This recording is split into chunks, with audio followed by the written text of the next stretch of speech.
the Satanic ritual site and creepy doll. I've found vehicles that were used in crimes dumped out there. I've found dogs from dog fights that were dumped out there. I've found animals that have just been dumped. I've found very intricate and mind-blowing satanic rituals and sacrifices out there. What? Oh yeah. Oh yeah. So I was, which I found different stuff before. You know, I'll find maybe where someone was doing some voodoo, some Santeria, sacrificed a chicken, whatever. All that's like kind of normal out there. That's not that crazy. But what I found this night was very crazy. Yeah, the police came and investigated it. It made the news. And that's the facility I was hunting. It's actually an abandoned space rocket facility from the Cold War, where they were developing and testing space rockets. I was out there, you know, hunting these snakes, and this facility is you need special access. I was given special access by the state of Florida to remove pythons from out there. And nobody can just go back out there, but people do go out there, as you can see from the graffiti and different stuff like that. Usually to do stuff that they're not supposed to do. There's a lot of crimes committed out there. There've been murders out there, gang initiations, all kind of stuff. So they have a pentagram that's... So, yeah, it's a whole thing. So we go out there. The first thing I came across was a big rock pile with a upside-down wooden cross on top and a bunch of red spray-painted upside-down crosses all over. And you could tell the cross, I think, was burnt a little bit. And it wasn't, you know, crazy, super crazy. It was like, oh, this is new. You know, this wasn't out here a few days ago. And then I found this little doll. And as I kind of investigated that doll more, a little red scarlet snake actually came up and wrapped around her neck. And I picked up this, there it is. I picked up the scarlet snake, and which, you know, it was kind of weird that there's a live snake, a red snake on this doll. And I've caught a lot of snakes in my life, and that is the only one that was bleeding out of its anus. There was blood coming out of its beehole, which, you know, I don't know why, who knows what. It was a little weird to me. And then the night just kind of gets weirder from there. You see the red lettering. There was a big Latin saying, like 100 foot long pretty much, on the road. I drove over it. We later translated it to, turn around, run, hide, he is watching you. Go further into the complex, and there's these big abandoned buildings. I go into the building, you know, still just python hunting. Like, you know, who knows what these kids are doing out here. I thought it was strange, the Latin. Your average kid just messing around don't know Latin sayings like that. And then I come to this big room where there's the big pentagram. In the middle of the pentagram, there is a three-legged plastic chair with a blood stain in the bottom of it, where you could tell something was killed, sacrificed, whatever. On each wall, there's 3 walls. On each wall, there's upside-down crosses, Latin sayings, and all kinds of stuff. As I'm kind of walking into the room, which, you know, I don't want to sound like a psycho or anything, but that doll from earlier grabbed my leg. I don't know if I kicked it, I didn't see it, or what, but that doll from the rock pile somewhere else, I don't know if it was another doll or what, I never seen that other doll. I kick it, it seemed like it grabbed me. It's that same doll from earlier. Same thing with the cross on its forehead, the one eye cocked over, the other eye messed up. And so, you know, it's very, very weird to me. It kind of like scared me. So right next, it wasn't there, and then it was there. So I didn't notice it. I didn't notice it. You didn't carry it over there. No, I didn't touch it. So did anybody else? Was anybody else with you? I had 2 guys with me that didn't even want to get out of the truck when they seen the first thing. They stayed in the truck. So the same doll that you saw on the rock pile somehow made its way to where you were? Yep. I don't know if it's a duplicate doll or what, but it's same. Was there more than one of those dolls? Only doll I seen. Only doll I seen. I'm not big on the whole supernatural thing, so I'm real doubtful of it in the first place. But to me, it was the same doll from earlier. I did not see it until it hit my foot. Right next to that doll, there is a saying on the ground that says the omen will follow, which to me was like the creepiest thing of the whole thing. Was like, you know, that if you interact with any of this spirit's gonna follow you. Very strange, right? Very strange. As we go through, there's all kind of different stuff. In one of the rooms, there's a sleeping bag with something inside of it. I don't think it was a body, anything like that. Police went out there, investigated it. I didn't investigate further past that. Something was inside the sleeping bag, and on the walls there was, looked like red spray paint, and it said, she was only 9, we gave her to the devil, like basically talking about sacrificing a child. And then you have this little girl's gown that's nailed to the wall with like a dark red stain on it. Oh, Jesus. Yeah. And what was the investigation? Did you follow up and find out what they found out? I never heard anything from it. I'm assuming they never found much from it because I never heard anything from it. Did they know it was human blood that was in the chair? I don't know. Or on the... I don't know. I would like to think it's red spray paint, but I don't know. Who knows what it was? Yeah. So, you know, we continue on with our hunt. We end up starting to get out of there. The guys are like, dude, we want to go. We don't like this shit. I'm like, all right, you know, let's pack it up. Let's go. So we start making our way out, and I see flashlights. I mean, there's one road in, one road out. There's a gate at the end of it. You can't drive a vehicle in. And I mean, we're miles out here. You have to drive miles to then walk miles, right? So I see this flashlight bouncing on the side of the road as I'm driving out. And I'm like, who the fuck is this? No, I've never seen anyone out here in my life, ever. Getting closer to him. I have my pistol in my truck. I put my pistol on my lap, you know, just in case. As I'm getting closer, about to kind of pass the guy's like, Mike. It's my name. And he's like, I love your Instagram. I was like, oh. Hitchhiking after midnight. The stranger who wanted more. I never talked growing up. I was the kid in the corner, and like girls would form groups and talk about which guy they want to fuck, and I wouldn't even be. They're like, Dave's sitting right there, and they're like, yeah, he's not even on the fucking roster. And I'm like, so I go, wait, is this racist? Yeah, but what has it? How can I turn this around? What it did for me. The Asian superpower is, if you're not seen and you're not heard and we're seen as non-threatening, I can go anywhere. I can go anywhere and people open up to me. I've been to the Congo. I've been to third world countries. I've been to every fucking state in America. I might be the most American person. Like, I've been to every fucking state. I've hitchhiked from the time I was 15 to every fucking state, every country. And I've talked, and because when people see, oh, that guy's Chinese, he's like Jackie Chan, or he's whatever they think, they don't think that I'm going to do anything or say anything or I'm going to, pose any threat. So they just open up and they say the most, I don't know, like when I started hitchhiking, people said, no one's going to pick you up, right? Like 60s, 70s, everyone hitchhiked, and then something weird happened in the 80s where like, you're going to get raped, kidnapped, murdered, But I go, I don't think so. I think if I put my thumb out and ask for help, someone's going to give it to me. And with that, I got to see the world for free. I got to go everywhere. And much like what happened was I would sit shotgun and I'm getting these free rides. And two things would happen. Either the driver has a long drive and they want someone to talk to, or they want me to talk to them. And something would happen. And like, I'm in the car right now with a complete stranger. Anything could happen. And the first hour is always small talk. How long you been on the road? What you do? It's all that kind of stuff. Something switches when they know the ride's about, like I'm about to get out or whatever. I'm never going to see this guy again. I'm never going to see this guy again. So now we've been talking about news, sports, and weather for an hour. Last 10 minutes, I fucked my sister when I was 12. Whoa. Everything comes out.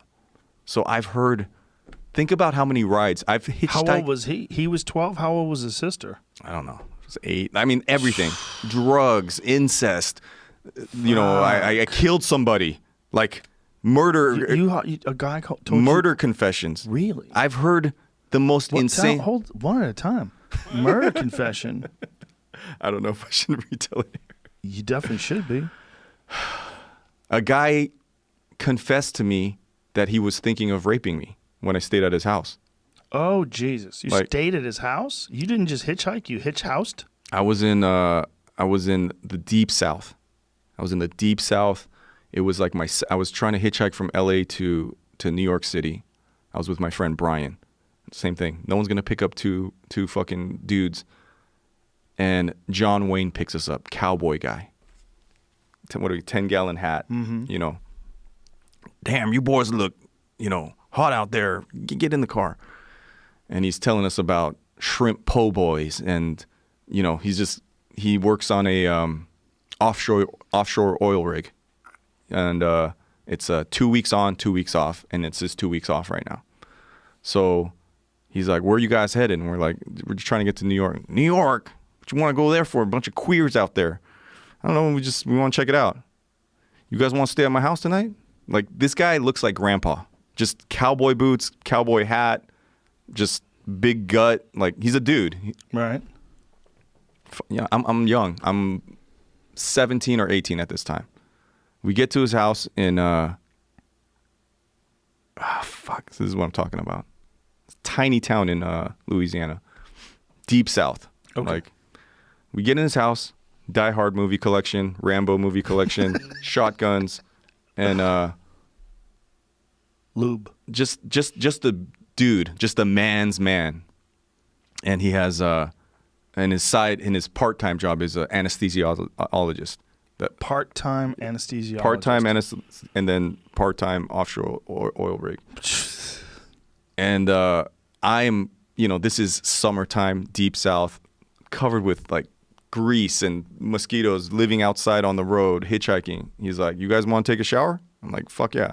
I'm the first one in the shower. And then I come out, I got the towel wrapped on. He's like, he made us like a frozen pizza or something. And there's a protest on the television. It's San Fran. This is 1993 or 94. There's a protest of something with gay people in San Francisco, and they're all protesting. And he's watching it. He's like, I'm like, "What?" He's like, "I'm queer. You never see me out there protesting." And I'm like, "Oh shit!" And then my friend Brian, who's covered in grease and dirt, he hasn't showered yet. And I'm like, "Oh shit!" And I started getting my clothes on. And you know, it's one thing to be gay, and then it's one thing to be picked up by like a big gay guy with a cowboy hat who takes you to his house.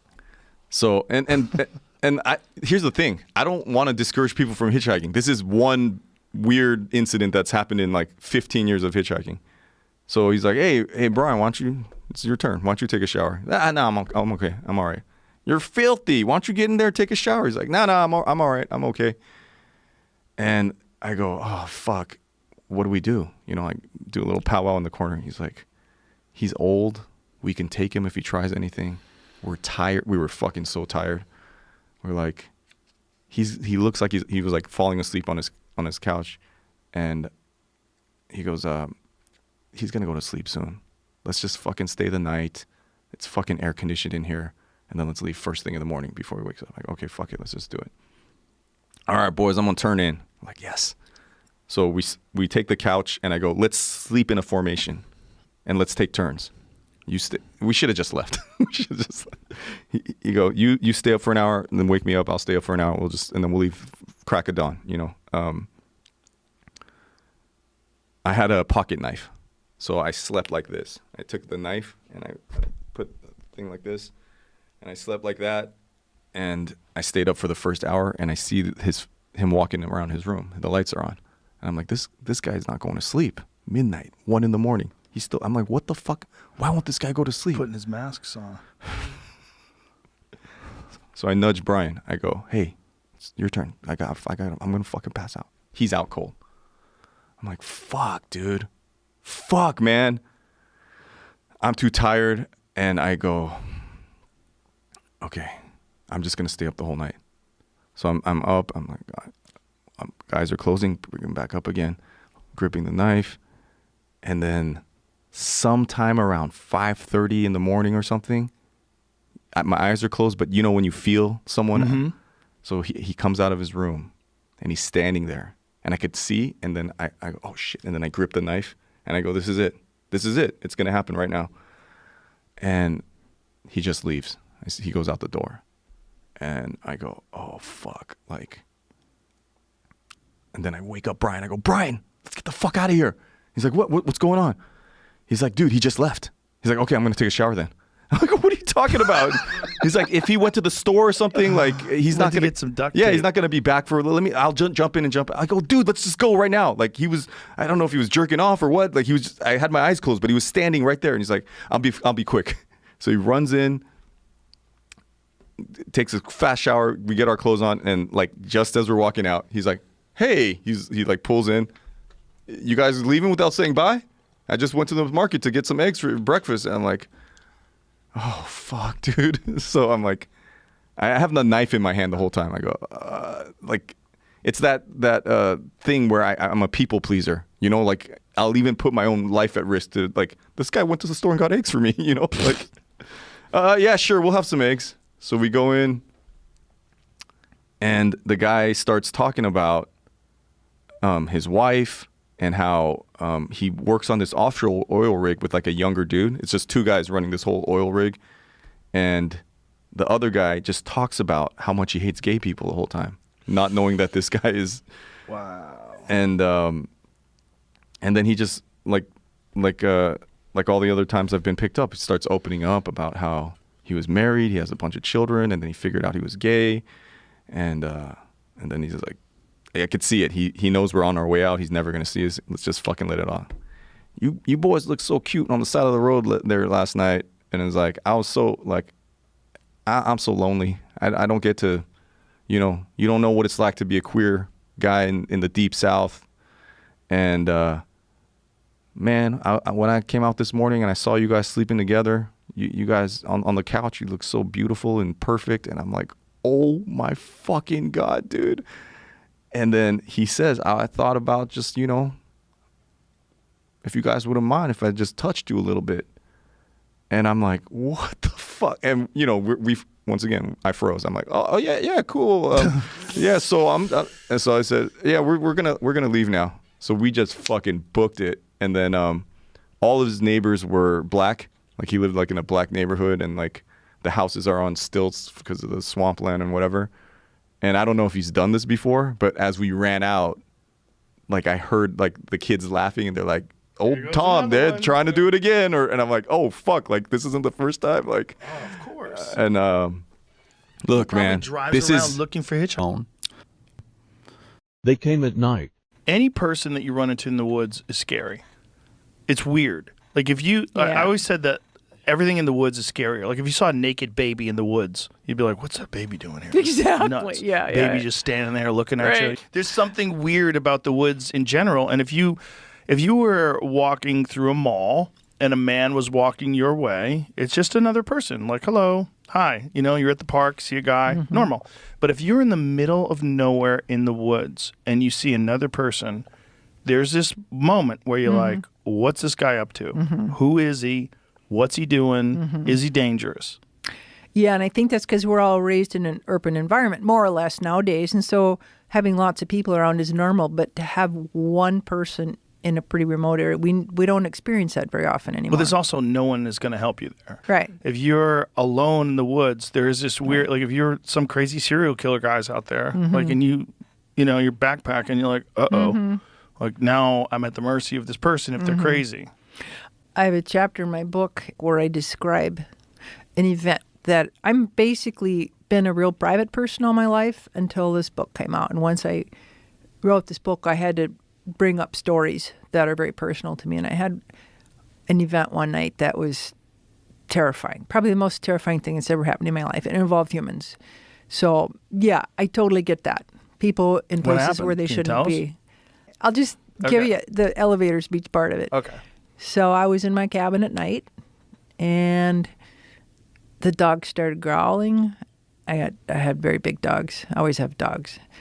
And I looked out my window, and it was winter, and it was cold, and I could see a couple of guys out there lurking around, and I was in the middle of nowhere.